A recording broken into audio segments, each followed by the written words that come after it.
الله أكبر.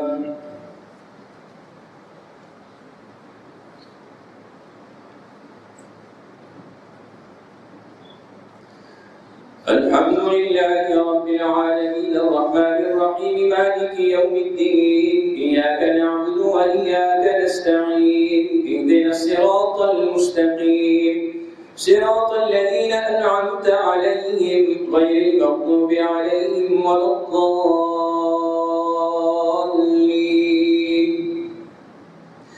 فمن أظلم ممن كذب على الله وكذب بالصدق إذ جاءه أليس في جهنم مثوى للكافرين والذي جاء بالصدق وصدق به أولئك هم المتقون لهم ما يشاءون عند ربهم ذلك جزاء المحسنين ليكفر الله عنهم أسوأ الذي عملوا ويجزيهم أجرهم بأحسن الذي كانوا يعملون أليس الله بكاف عبده ويخوفونك بالذين من دونه ومن يضلل الله فما له من هاد ومن يهد الله فما له من مضل أليس الله بعزيز ذي انتقام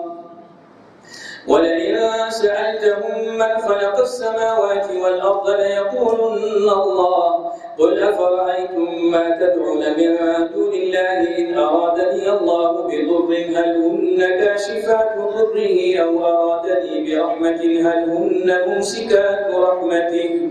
قل حسبي الله عليه يتوكل المتوكلون قل يا قوم اعملوا على مكانتكم إني عامل فسوف تعلمون من يأتيه عذاب يخزيه ويحل عليه عذاب مقيم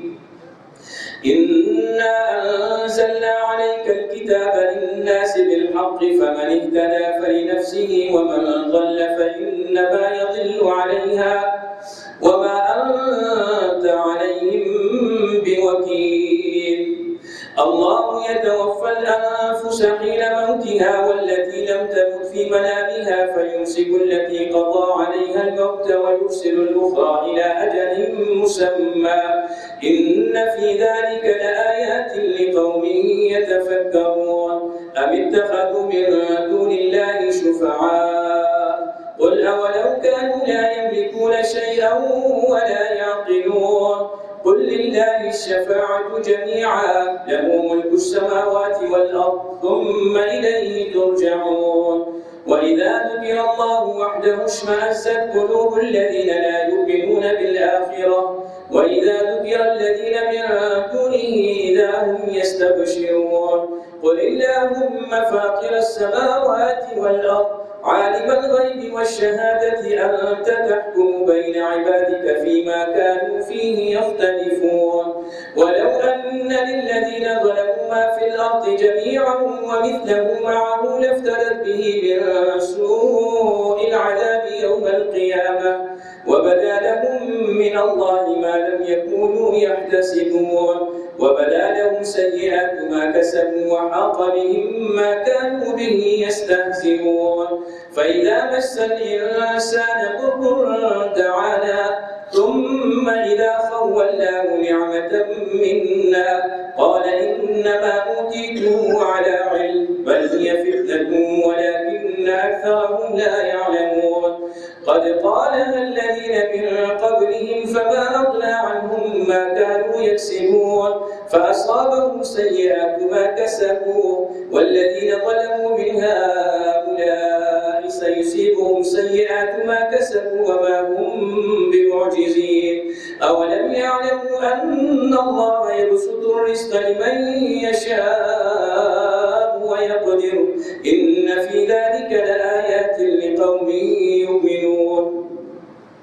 قل يا عبادي الذين أسرفوا على أنفسهم لا تقنطوا من رحمة الله إن الله يغفر الذنوب جميعا إنه هو الغفور الرحيم وأنيبوا إلى ربكم وأسلموا له من قبل أن يأتيكم العذاب ثم لا تنصرون واتبعوا أحسن ما أنزل إليكم من ربكم من قبل أن يأتيكم العذاب بغتة وأنتم لا تشعرون أن تقول نفس يا حسرة على ما فرطت في جنب الله وإن كنت لمن الساخرين أو تقول لو أن الله هداني لكنت من المتقين أو تقول حين ترى العذاب لو أن لي كرة فأكون من المحسنين بلى قد جاءتك آياتي فكذبت بها واستكبرت وكنت من الكافرين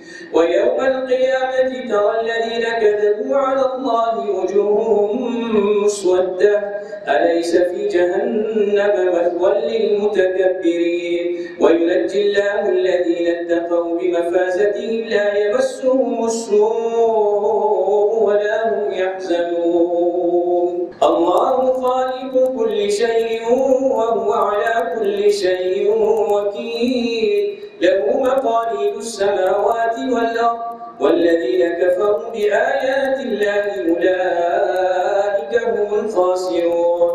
قل أفغير الله تأمروني أعبد أيها الجاهلون ولقد أوحي إليك وإلى الذين من قبلك لئن أشركت ليحبطن عملك ولتكونن من الخاسرين بل الله فاعبد وكن من الشاكرين وما قدر الله حق قدره والأرض جميعا قبضته يوم القيامة والسماوات مطويات بيمينه سبحانه وتعالى عما يشركون ونفخ في الصور فصعق من في السماوات ومن في الأرض إلا من شاء الله ثم نفخ فيه أخرى فإذا هم قيام ينظرون وأشرقت الأرض بنور ربها ووضع الكتاب وجيء بالنبيين والشهداء وقضي بينهم بالحق وهم لا يظلمون ووفيت كل نفس ما عملت وهو أعلم بما يفعلون وسيق الذين كفروا إلى جهنم زمرا حتى إذا جاءوها فتحت أبوابها وقال لهم خزنتها ألم يأتكم رسل منكم يتلون عليكم آيات ربكم وينذرونكم لقاء يومكم هذا قالوا بلى ولكن حقت كلمة العذاب على الكافرين قيل ادخلوا أبواب جهنم خالدين فيها فبئس مثوى المتكبرين وسيق الذين اتقوا ربهم إلى الجنة زمرا حتى إذا جاءوها وفتحت أبوابها وقال لهم خزنتها سلام عليكم طبتم فادخلوها خالدين وقالوا الحمد لله الذي صدقنا وعده وأورثنا الأرض نتبوأ من الجنة حيث نشاء فنعم أجر العاملين وترى الملائكة حافين من حول العرش يسبحون بحمد ربهم وقضي بينهم بالحق وقيل الحمد لله رب العالمين حميم تنزيل الكتاب من الله العزيز العليم غافر الذنب وقابل التوب شديد العقاب ذي الطول لا إله إلا هو إليه المصير ما يجادل في آيات الله إلا الذين كفروا فلا يغرك تقلبهم في البلاد كذبت قبلهم قوم نوح والأحزاب من بعدهم وهمت كل أمة برسولهم ليأخذوه وجادلوا بالباطل ليدحضوا به الحق فأخذتهم فكيف كان عقاب وكذلك حقت كلمة ربك على الذين كفروا أنهم أصحاب النار الذين يحملون العرش ومن حوله يسبحون بحمد ربهم ويؤمنون به ويستغفرون للذين آمنوا ربنا وسعت كل شيء رحمة وعلما فاغفر للذين تابوا واتبعوا سبيلك وقهم عذاب الجحيم ربنا وأدخلهم جنات عدن التي وعدتهم ومن صلح من آبائهم وأزواجهم وذرياتهم إنك أنت العزيز الحكيم وقهم السيئات ومن تق السيئات يومئذ فقد رحمته وذلك هو الفوز العظيم إن الذين كفروا ينادون لمقت الله أكبر من مقتكم أنفسكم إذ تدعون إلى الإيمان فتكفرون قالوا ربنا أمتنا اثنتين وأحييتنا اثنتين فاعترفنا بذنوبنا فهل إلى خروج من سبيل ذلكم بأنه إذا دعي الله وحده كفرتم وإن يشرك به تؤمنوا فالحكم لله العلي الكبير هو الذي يريكم آياته وينزل لكم من السماء رزقا وما يتذكر إلا من ينيب فادعوا الله مخلصين له الدين ولو كره الكافرون رفيع الدرجات ذو العرش يلقي الروح من أمره على من يشاء من عباده لينذر يوم التلاق يوم هم بارزون لا يخفى على الله منهم شيء لمن الملك اليوم لله الواحد القهار اليوم تجزى كل نفس بما كسبت لا ظلم اليوم إن الله سريع الحساب وأنذرهم يوم الآزفة إذ القلوب لدى الحناجر كاظمين ما للظالمين من حميم ولا شفيع يطاع يعلم خائنة الأعين وما تخفي الصدور والله يقضي بالحق والذين يدعون من دونه لا يقضون بشيء إن الله هو السميع البصير أولم يسيروا في الأرض فينظروا كيف كان عاقبة الذين كانوا من قبلهم كانوا هم أشد منهم قوة وآثارا في الأرض فأخذهم الله بذنوبهم وما كان لهم من الله من واق ذلك بأنهم كانت تأتيهم رسلهم بالبينات فكفروا فأخذهم الله إنه قوي شديد العقاب ولقد أرسلنا موسى بآياتنا وسلطان مبين إلى فرعون وهامان وقارون فقالوا ساحر كذاب فلما جاءهم بالحق من عندنا قالوا اقتلوا أبناء الذين آمنوا معهم واستحيوا نساءهم وما كيد الكافرين إلا في ضلال وقال فرعون ذروني أقتل موسى وليدعو ربه إني أخاف أن يبدل دينكم أو أن يظهر في الأرض الفساد وقال موسى إني عذت بربي وربكم من كل متكبر لا يؤمن بيوم الحساب وقال رجل مؤمن من آل فرعون يكتم إيمانه أتقتلون رجلا أن يقول ربي الله وقد جاءكم بالبينات من ربكم وإن يك كاذبا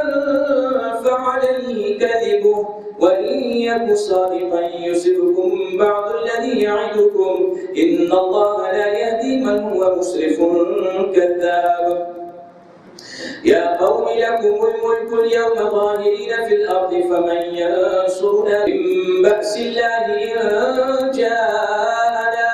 قال فرعون ما أريكم إلا ما أرى وما أهديكم إلا سبيل الرشاد وقال الذي آمن يا قوم إني أخاف عليكم مثل يوم الأحزاب مثل دأب قوم نوح وعاد وثمود والذين من بعدهم وما الله يريد ظلما للعباد ويا قوم إني أخاف عليكم يوم التناد يوم تولون مدبرين ما لكم من الله من عاصم ومن يضلل الله فما له من هاد ولقد جاءكم يوسف من قبل بالبينات فما زلتم في شك مما جاءكم به حتى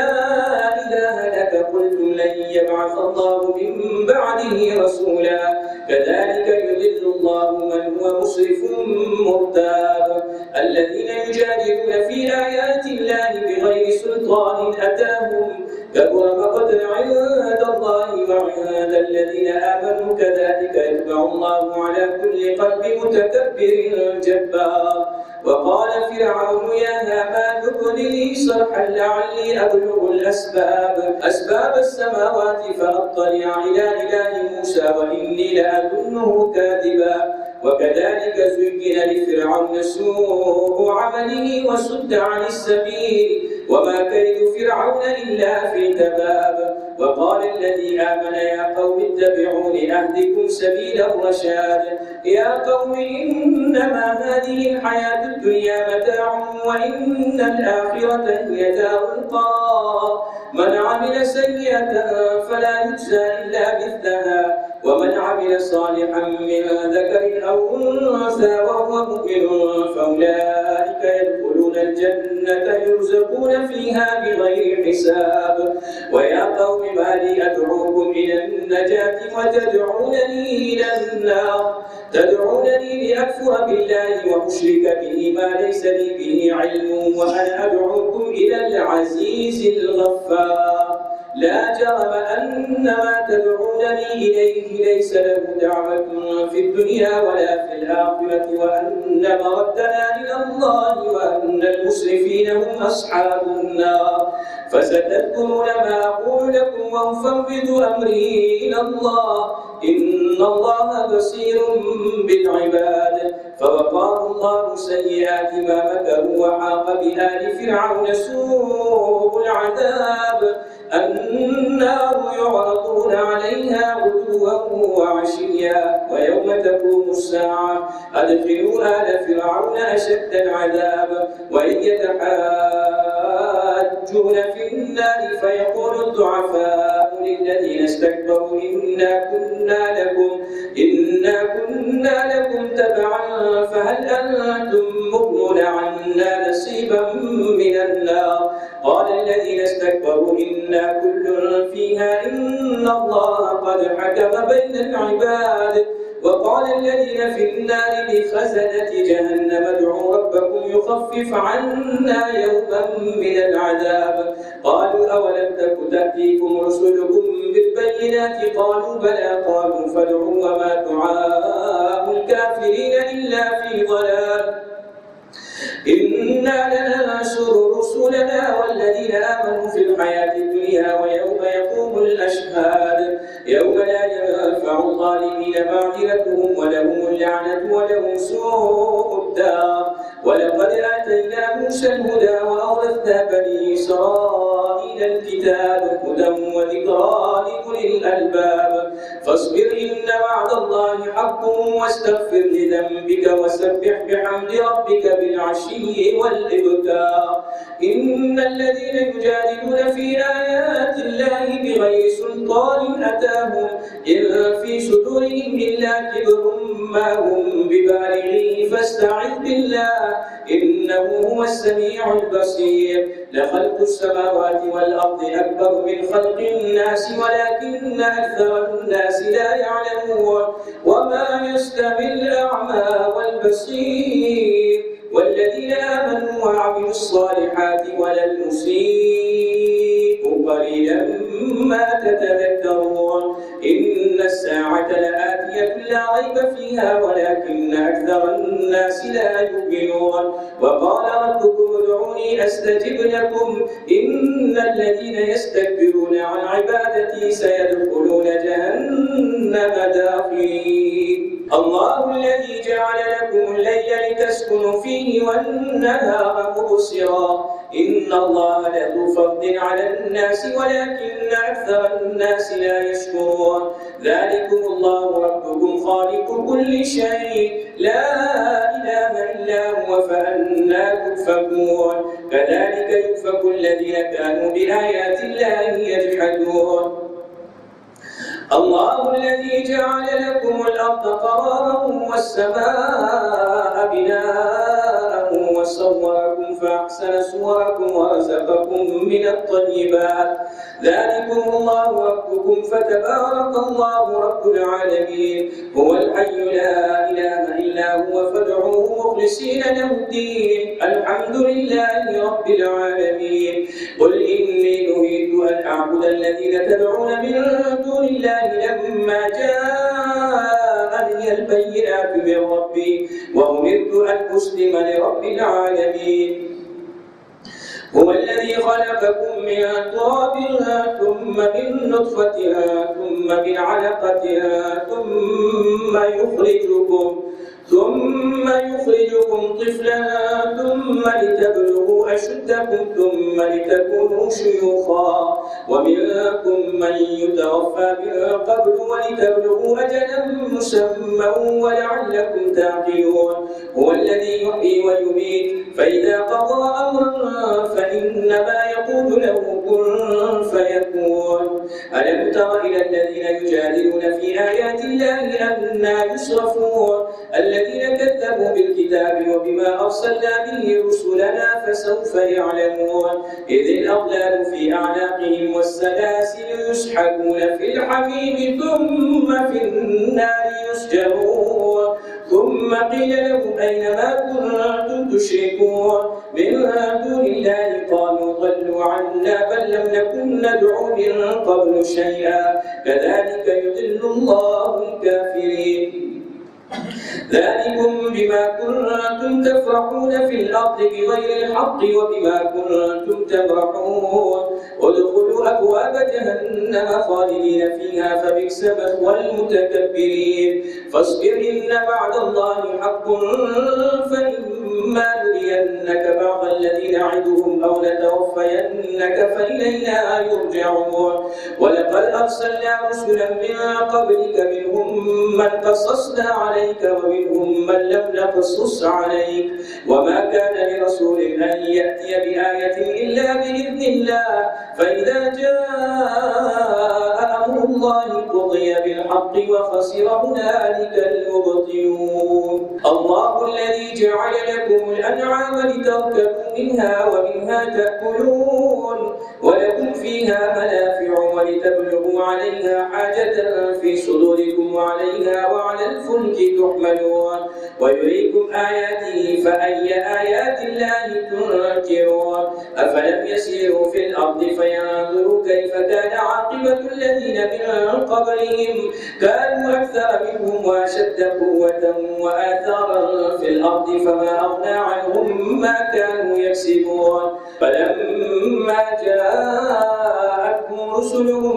بالبينات فرحوا بما عندهم من العلم وحاق بهم ما كانوا به يستهزئون. فلما رأوا بأسنا قالوا آمنا بالله وحده وكفرنا بما كنا به مشركين. فلم يكن ينفعهم إيمانهم لما رأوا بأسنا سنة الله التي قد خلت في عباده وخسر هنالك الكافرون.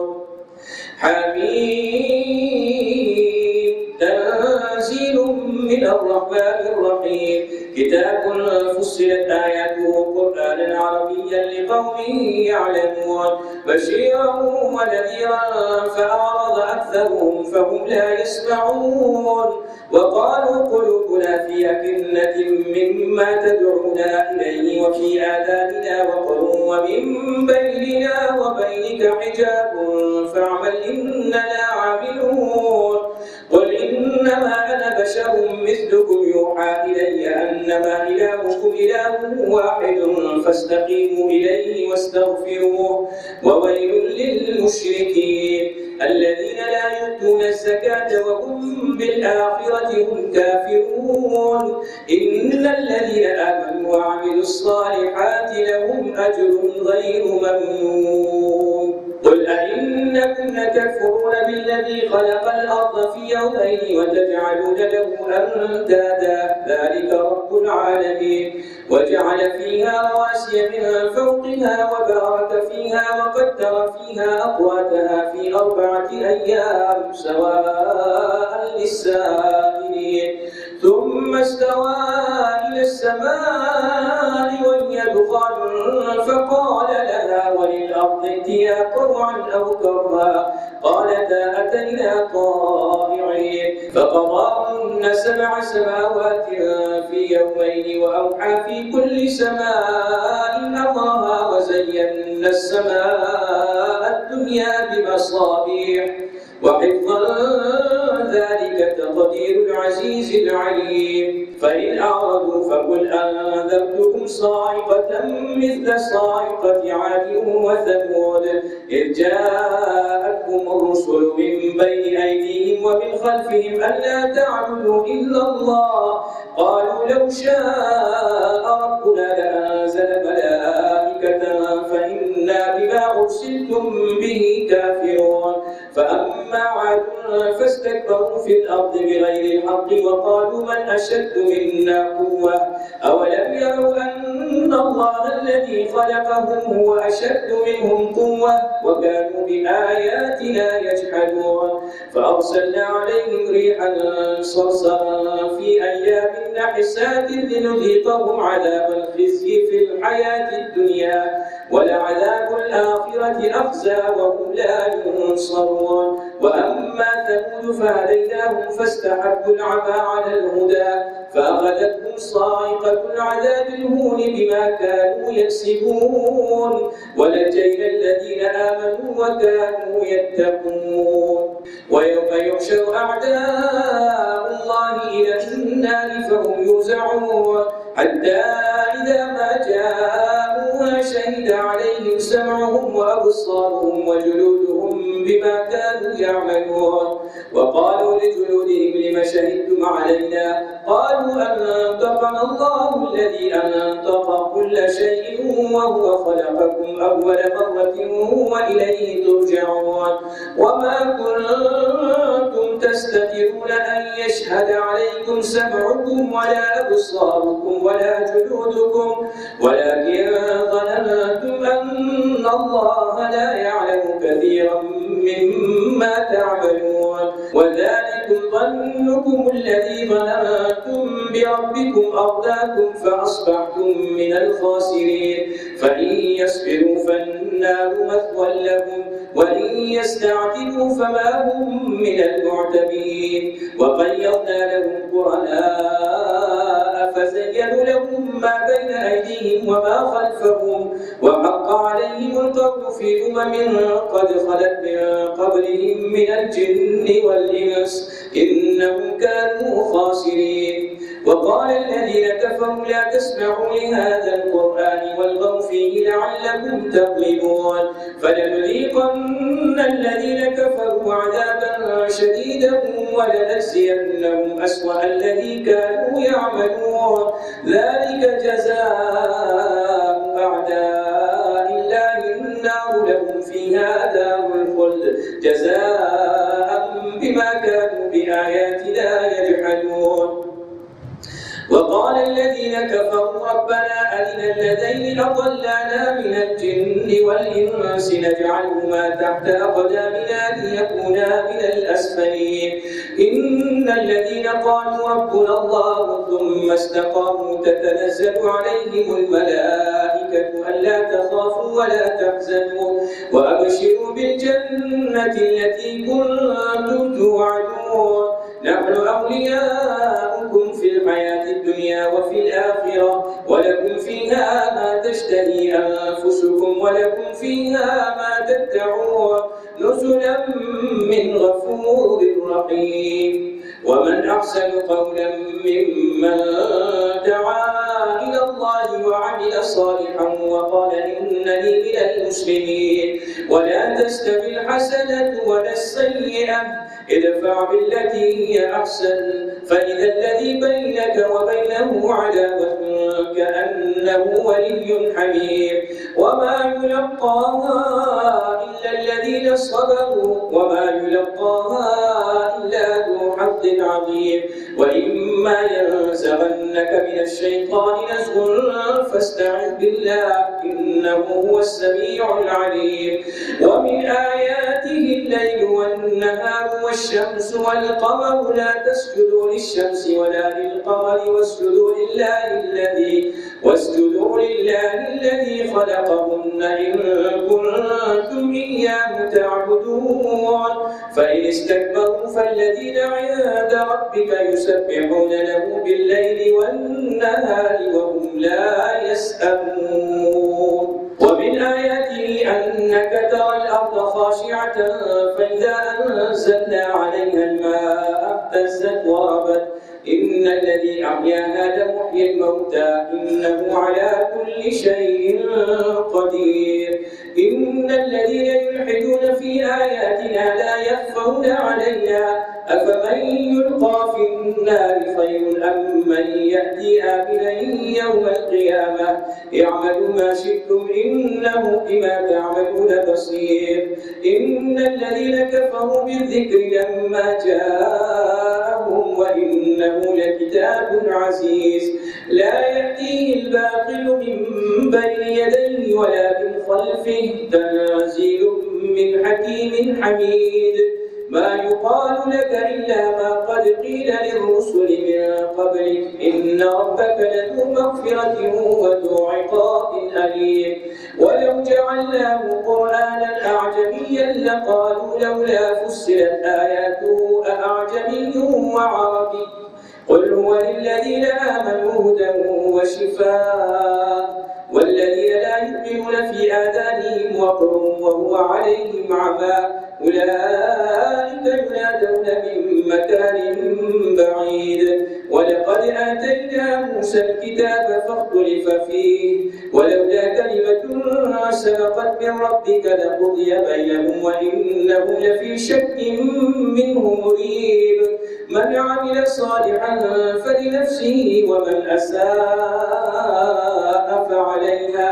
وما ربك بظلام للعبيد.